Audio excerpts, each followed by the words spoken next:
Well, hello and welcome to another Tyrrell's Classic Workshop. And this time round, I'm joined by my good friend, Olivier Nameche, and we haven't seen each other for 3 years, so it's good to see you. It's good to see you, my friend. I've missed you. Me too. Yes. 3 years, it's so long, and I'd forgotten what you looked like. well, not too bad. All bought and paid for. Yes. Like me. Yes, Yeah, like absolutely, absolutely. So Olivier is, I'm going to be very cheeky here and say probably one of the world's leading historians on Lamborghini, if not the leading historian. How many people have you interviewed from Ferruccio Lamborghini's sphere of influence? Ferruccio sphere, it's about 247 people so far.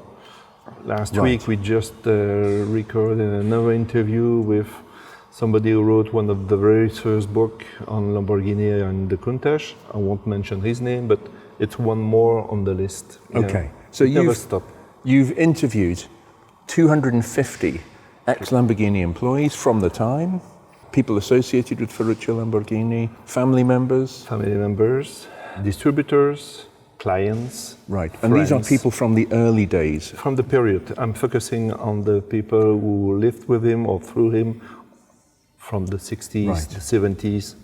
Yeah. Right. And we just finished, through the good offices of yourself, we just finished restoring the 6th production Lamborghini, which has now gone to the customer, and they're very happy with it. You've seen them, I haven't, recently. I've seen them in Padova Fiera in Italy, yes. And by the way, just between brackets, the first distributor in France was VPM, Voiture Paru Monceau, and they had that car displayed on their stand. Motor show. At the Paris Motor Show back in 1964. And I have spoken to Mr. Urquin, Daniel Urquin, who's still alive, and who was one of the co-owners of that garage. Incredible, incredible. But this is the level of detail that Olivier has gone into. So we're going to just do a walk and talk about various Lamborghinis in the workshop. Why not? Why not? Some that I know and many that I don't know yet. Yeah. Which one do you want to start first? Why don't we look at the Miuras? Okay, let's go there. So this is the Black Forest Miura S, of course. So this is the XRM auction. Correct. Top record for project restoration. Correct, exactly. Wow. And we've done everything to this car. Everything. It was on the rotisserie. James has made new floor sections, etc. So it's almost finished now. That's fantastic. This is the first time you've seen it? Yeah, first time that I'm seeing it. So you have not kept the additional front indicator? No. You remember? I do. Those horrible things that looked like something. These were headed by Uber-Hahn, the importer, by the time. And this was not the only one, Miura S. I had another one last summer, during the summertime, which was for sale, which exactly the same indicator on the same location. It looked terrible. Yeah, they looked terrible, but... it was what was needed.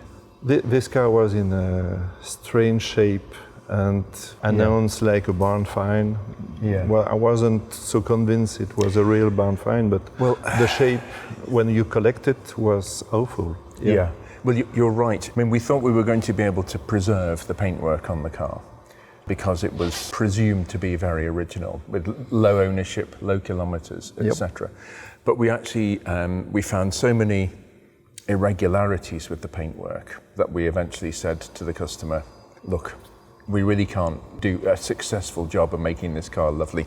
The interior is a different matter. Craig has managed to preserve in its entirety. And this was... Show me. So this is all the original materials. All the original Where everything. did you get these materials? Because they look... So these are still the original? From 1970, yes. The vinyl, that grey one. This is a particular Sky, which is obviously Lamborghini speak for vinyl. Yes. It's got a particular colour. It's like a grey-brown colour. It almost looks like it's faded under UV light. It started life as black, but it didn't. It actually started life as that grey-brown colour. Grey-brown. That's the mistake that most of the other shops are doing. They replace the full interior with leather and they then preserve that material, which is exactly the essence of the original Miura. Yeah. Like here, that protection on the floor is also the original one. Yes, it is.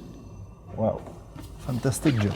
Did your customer already fly in to look at the process of the restoration? He came just recently, actually. And he really, I think I can say he is very, very happy. Very happy.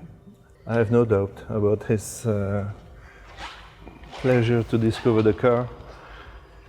We can have a look here as well. Wow, so many details respected. Wonderful. Even the cooling system, are they new blades new? No, Ah. we've just cleaned them up. You cleaned them up. Wow, they're still looking like they were brand new. Yeah. The petrol pump on the Miuras was originally made by Bendix, the washing machine company, and they had their own graphic which went on the pump. Fortunately, this pump is still made, but now it's been made by a company called Facet, which I think are American, actually. There are some internals which have to be altered to fit the Miura fuel system, which a lot of people don't do, and this is one of the reasons why I'm not going to give away too much intellectual property, but this is one of the reasons why Miuras go on fire. Okay. But we're actually replicating the original graphic. Yeah.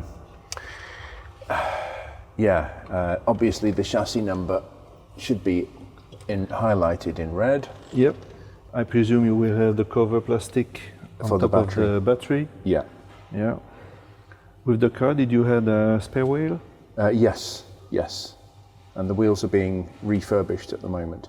Okay. But all this is new metal from sort of halfway down here down. It's all new metal framework, etc. Obviously, I'm sure you've seen this, but Bertone Marchesi actually, of course, made the Miura chassis.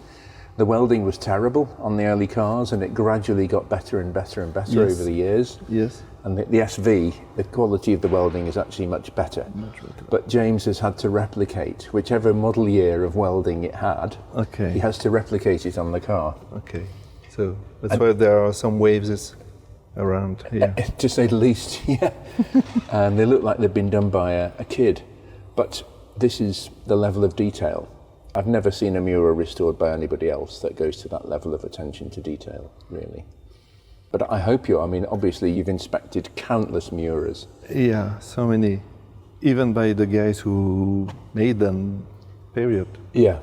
In Italy, there are still some alive and still working. Absolutely. Yeah. Even Marchesi, who was building the frame, yes, is still alive. Well, you've been to visit them, haven't you? I visited him 3 times, and the last time we had a full interview. He had the time to spare, to share, and he showed how to weld. He showed all the prepared cut iron parts. Yeah. They are all referred with a letter system, and he's managing and juggling with all these, and he knows which one take to come and weld with another one. So he has all the original drawings, etc. Scale 1, he has a huge table on which he put the drawing. And if it was, in my case, there was an original frame. The top, everything was removed, and he was repairing the rear. So he cut in front of me the section that would need to be replaced, and he showed how to fix the new parts and to weld to the rest of the frame. It was fantastic. Oh, this is great. Yeah. It was two hours spent with him, fantastic, and he was explaining and showing the drawings. It's incredible that these craftspeople are still around. Yeah, really. Yeah, and in the Modenese area, also with Scaglietti, old metal formers, they are still working wonderful job. Not only Lamborghini, it's really in that area. Yeah. The Ferrari guys are still doing the same. Yeah, wonderful. So we can move on to the SV. If you want to next to have a look at that. You know this car, obviously. I know this car. It's particular because I sold it to a good client of mine. So the car was in USA, Miami, and it was prepared, tuned by Claudio Zampoli, Exactly. who is an ex-engineer working for the factory in the 60s. He was in the team with Bob Wallace for the research and development of the Miura. And then he had an opportunity to move out in California in order to prepare the homologations for the .ETA in these times. Yeah. They were new and more difficult to homologate Lamborghini. So he spent the time there and decided finally to make his life, found a wife, had daughter. So he never come back in Italy for the factory. Yeah. And he ran his own shop. So this car was serviced by him. It has been resprayed in red by the time and modified. One of the major modifications on the car that Claudio did is the dry sump. Exactly. The dry sump is so exceptional because at the factory there were only 3 cars made originally, with Bob Wallace, of course, who interfered, and with the special request from the customer. But this car was made afterwards by Claudio, but the same way that they produced it at the factory, because Claudio was working closely to Bob Wallace. Yeah. And also Bob Wallace, after when he left the factory in 1964, fly over to Phoenix and run his own shop. So Claudio and him were still in good contact. Absolutely, absolutely. And it's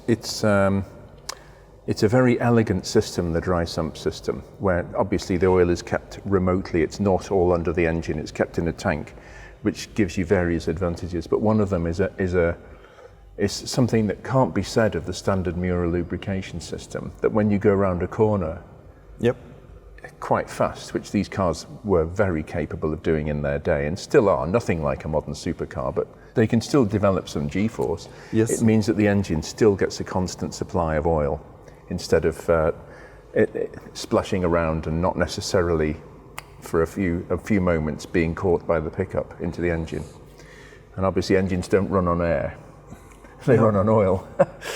This is why that car was particularly interesting, because that modification was done by an ex-engineer from the factory, and this is why this car was attractive for my client. Absolutely. Not the fact it was exported to USA, but the fact it was modified by an engineer from the factory. Exactly. And the fact that he decided to preserve that modification is also an act of good sense, I would say, because today so many cars that were converted, tuned, and became references. Unfortunately, due to the market the way it is, they have been put standard back during the restoration.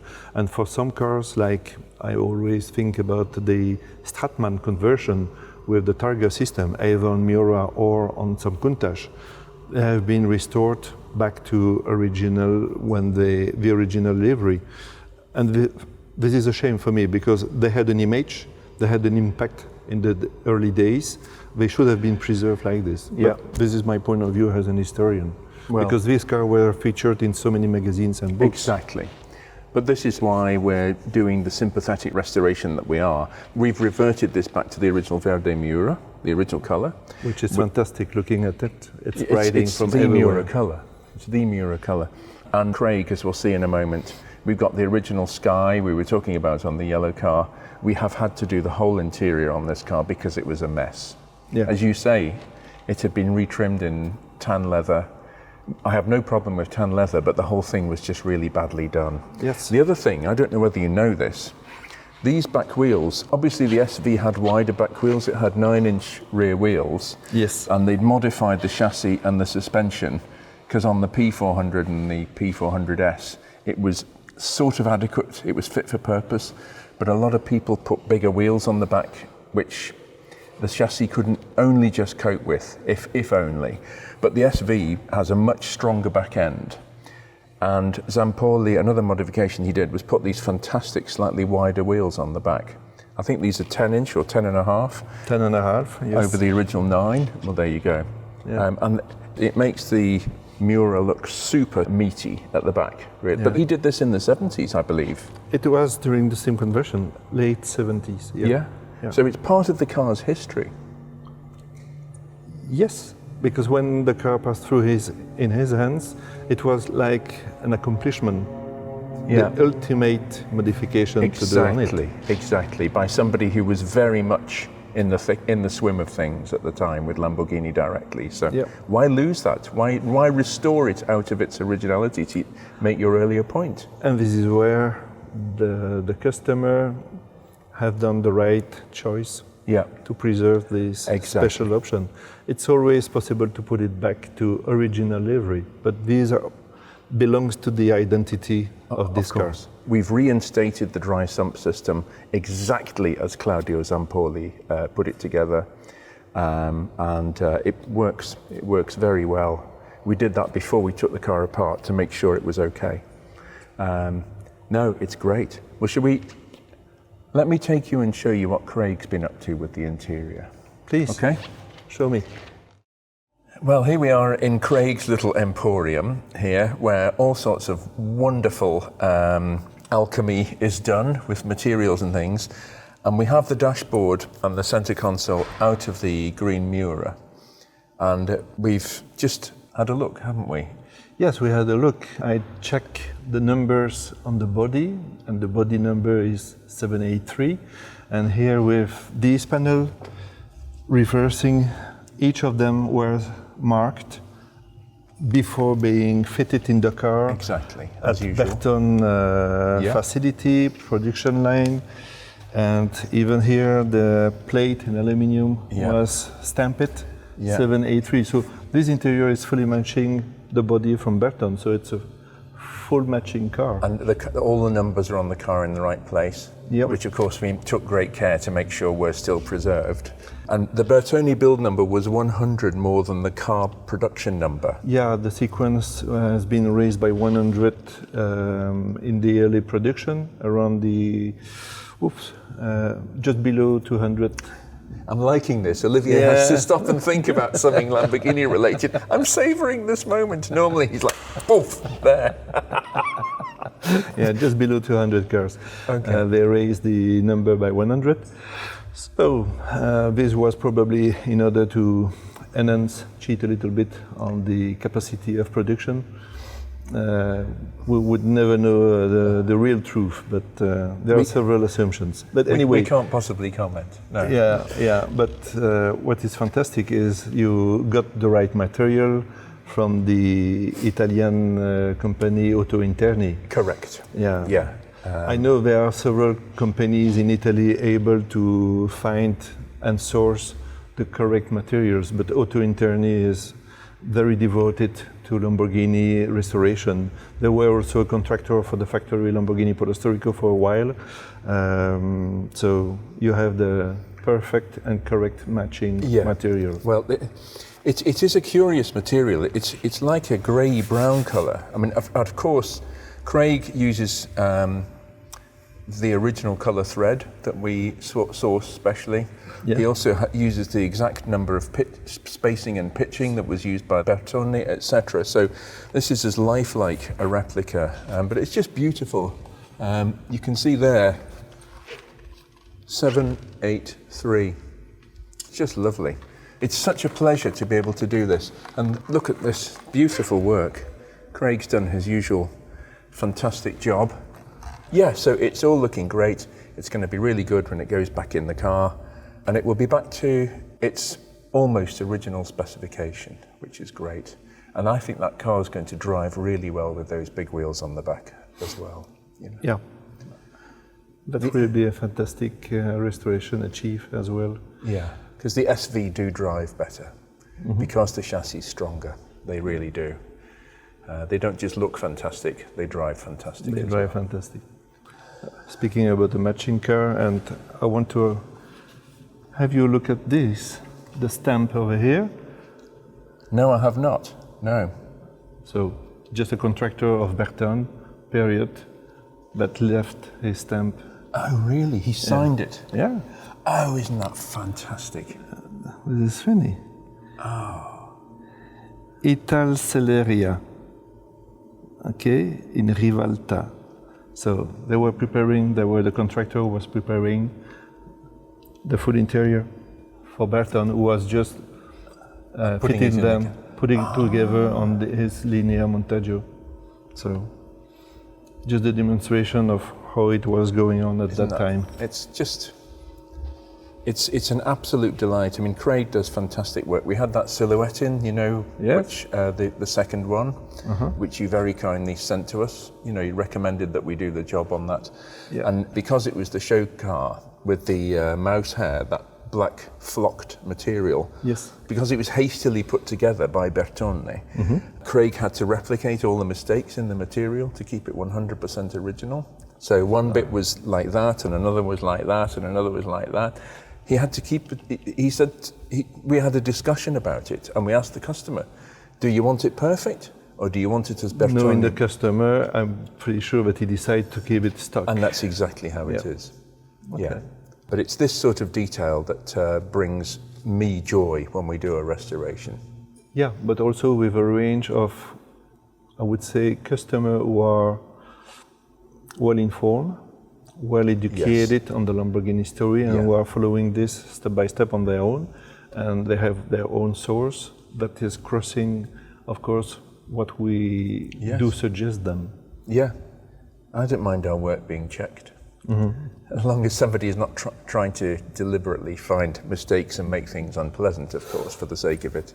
Yeah. But we don't know anybody like that, do we? No, they're in the shade. We don't need them. Okay, moving on. So, Olivier, you know this car? Yes, I know this car. We can recognize him immediately. It's Harry Metcalfe Espada with that special sunroof, which was aftermarket, if I remember correctly. But we were following him during the factory tour for the 50th anniversary of the Espada in Israel. We were together for once in my car that time, in my Espada, which was smoking, but this one was smoking as well. Yeah, and it was. I followed on your channel, on your video, that you perform a full engine restoration. We did. Well, this is the car that sort of birthed my YouTube channel, Tyrrell's Classic Workshop, of course, which we're now on. But it sort of came by accident, really. Harry approached me and said, because he bought the car from me many years ago. And he said, look, you know, I've done quite a few miles in the car. It's ready for an engine rebuild. Would you consider doing it? And I said, oh, I'd be delighted to. And that was how it started. So we've rebuilt the engine, but we've ended up doing it's now running very well. We put some uprated parts in it. It's pulling very strongly. So we're now doing some other work on it. We've got the steering box off it at the moment, which is why the air filter is removed here. And we put some new insulation under the bonnet. And this car is driving super well now, but we're just not quite happy with the steering box. It's possible Harry will do a video on this, so I don't want to steal his thunder too much. But we know the car well, you're right. I mean, wasn't a happy Espada on the 50th tour, actually. Yeah. And now he can rev up to which? Around about 8,000. 8,000? Yeah. Instead of the 7,500? Yeah. I mean, Espadas don't really rev to 7.5, because between 7.2 and 7.5 there's almost no gas flow, almost no pull. But this is free at the top end. We've had a misfire which has been very elusive to find, actually. We've found it now. And this car pulls very strongly at the top end, which Espadas don't normally do. Yep. A result really. It's been an interesting exercise to modify an Espada engine to that stage. And this was the first engine that you have rebuilt with these parts? That's because correct. Since, if I'm also correct, you restored the green Yahama with similar parts. Yeah. And at some stage I'm going to be bringing a kit out with all the parts so people can uprate their Lamborghini V12 engines, the internals, like a sort of holistic package of parts. Yeah. So, but this was one of the first. Harry was good enough to experiment with us. He was very up for the journey. It was nice to do it, like a rabbit. Yeah. In a laboratory. Exactly. Okay, all right, we'll move on now. Yep. Well, no Lamborghini video would be complete without a Countach featuring somewhere. Yeah, particularly this one. which is coming from USA. Exactly. Yeah, as you say, this has come from USA. This is an 88.5, so it's got the not too pleasant side skirts on it. That is correct. So one of the very last produced before the 25th anniversary. Exactly. And this, of course, it's the 4-valve engine, quattro-valvole, but it's fuel injection. Bosch Cagetronic, which Ferrari used on the Testarossa with great effect. But for Lamborghini, it was a compromise. They were still running on effectively 12 carburetors, 6 twin chokes, downdraft. Yeah. But they reckon this is about 30 brake horsepower down on power. Down on power. With the Cagetronic. But still a fast car, 420 brake horsepower. Yeah, but they are no very look after because the carbureted car, downdraft, are rocketing in price value, and so people now are jumping on the fuel injection. So exactly. Many cars from USA are imported back to Europe, so like this one. So it means that they are a little bit cheaper, but the price, of course, are rocketing again. This year, the last 6 months have been crazy. Yeah. If we are looking on Bring a Trailer and other auction houses, the price are jumping. Yeah, but this car is also in the same era as the F40, the direct competitor. Exactly. So it's funny to have both cars sitting next. Exactly. Like 1980s. Quite neighbors in your workshop. Exactly. Exactly. I thought we weren't going to mention any Ferraris in this video. No, you're right. Let's hide it. Yes, what Ferrari? Yes. No. Great car. But, I mean, this was the...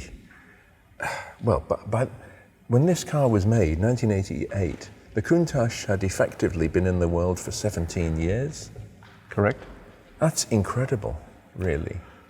Well, we know for which reason. First of all, because the factory was meeting with troubles for years, and then with the resurrection of the factory in 1981 with the Mimran brothers, they continued by upgrading, improving the car, because this was eye-catchers and the bestseller. Yeah. I mean, it still looks like a spacecraft, doesn't it? It is a spacecraft. Well, not easy for us to fit in, but... No, absolutely not.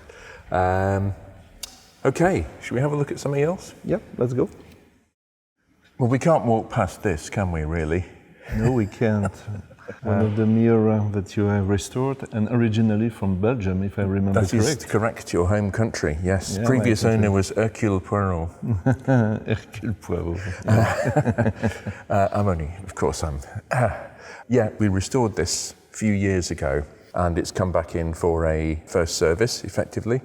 But it won an award at Salon Privé, the concours, and Horacio Pagani actually had his photograph taken standing alongside it, and then sat inside it. And this is the second Miura that he has seen that we have restored. Okay. And he was extremely complimentary. I won't say any more than that, because that's between him and us. But he was very, very complimentary. And obviously he knows his cars and he's extremely particular. So well, you have a nice collection that we have the pleasure to visit in Italy. That's right. You're still missing a Miura in the collection. Absolutely, yes. I'm correct. Yes, that had not escaped my attention. And we have the tractor behind us here, the 4R. Yes. The biggest tractor of that period. The most powerful. The most powerful. A 4-cylinder engine. They made, if I'm right, 2, 3 and 4-cylinder engines. Yeah. Modular construction, same engine with more cylinders added. But this is the daddy, isn't it? A 3-litre diesel engine. Yes, and also it's limited production. Yeah. So this is one of the top model that will continue to raise in value and of course in collectors' attention to complete the collection of Lamborghinis. Of course, and they made I think 184 only 4Rs, if I'm not mistaken. Maybe.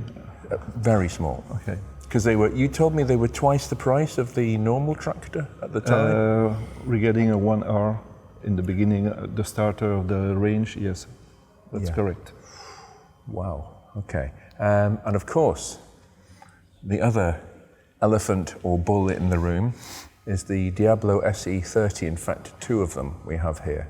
Yeah, 2 out of the 150 limited series, knowing that there are also inside that limited series, you have also the other one with the engine capacity raised what they call the Giota. Yes. So the figures are not correct, established. People saying 15 have been installed, modified on the production line, and some kits have been supplied to distributors around the world for a total of 27 cars. Right. But who knows? Yes. Whereabouts. Okay, so these, I mean, I think these are standard cars. I say standard. Well, they are not standard any longer because, for instance, the front suspension is no longer adjustable. They don't have that option extra. Also, the interior is lighter because it's in Alcantara with modified carbon door panel, and the wheels are specific as well. No air conditioning was standard on the SE. No air conditioning, so the gain in weight is about 125 kilos for 525 horsepower. So this is not a car to give into unskilled hands, I would say. Two-wheel drive, of course. Two-wheel drive, yes. Yeah, not like the VT, four-wheel drive. Absolutely. I've had some wonderfully epic drives in two-wheel drive Diablos, some wonderfully epic drives. Again, I can say no more, but they have been fantastic. Yeah. I trust you. But to have two of the 150 made in your workshop at the same time, that's fantastic. I know in UK there are also two others. Yes. So it means 4 of the 150 are actually serviced in UK. Well, these are both right-hand drive, which makes them particularly unusual. Unusual, yes. I think they made 11 or 12 right-hand drive only. So we've got 22% of the production here. Correct. The figures are crazy, aren't they? But so I think that's everything, Olivier. It's such a pleasure to see you after 3 years. We've had so many calls and emails, but we always kept contact. Absolutely, absolutely. But it's really good to see you and for you to share your almost limitless knowledge on all things Lamborghini. Well, I like to share and to educate people with what I know, and I'm sure these are well sourced. Well, I'm very happy for the 1% that I know that you know. Thanks. Thank you, and before 3 years for the next time. Exactly. All right. Well, that concludes another Tyrrell's Classic Workshop video, and we'll be back with something else very soon.